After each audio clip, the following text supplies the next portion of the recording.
Okay, Joe, we're rolling. I'm Elliot Morgan. I'm Joe Beretta. Welcome to SourceFed.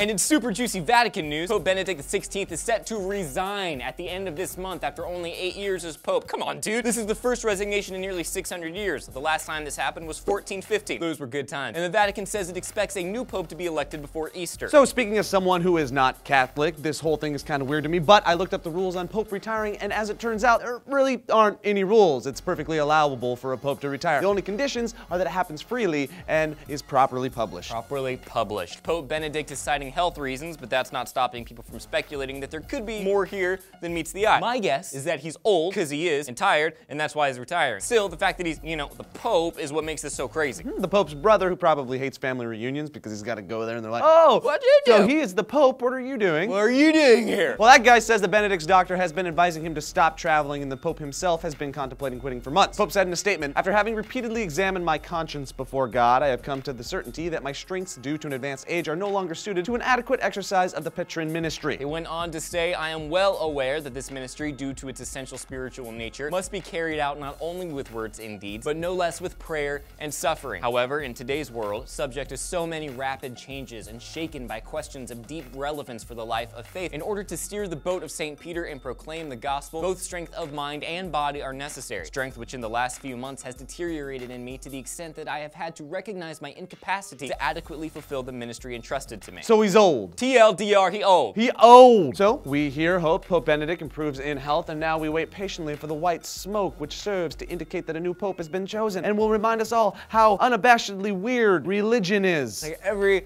time this happens, which has been once in my life previously, we watch and we stare and it's we're really interested and we don't know why. We're like, who are they gonna choose? And then they choose somebody and you're like, I have no clue who that thing is. And with this development, more questions will be asked, like what does an ex-Pope do on a daily basis? Does he date, rake the leaves, golf? Probably golf, because everybody golfs. Does he still live in the Vatican? And if he does leave the Vatican, what does he take with him? My stapler. Take the candlesticks, thank you. You can't take the okay, he's taking the candlesticks. He's taking the candlesticks. Benedict's taking the candlesticks again.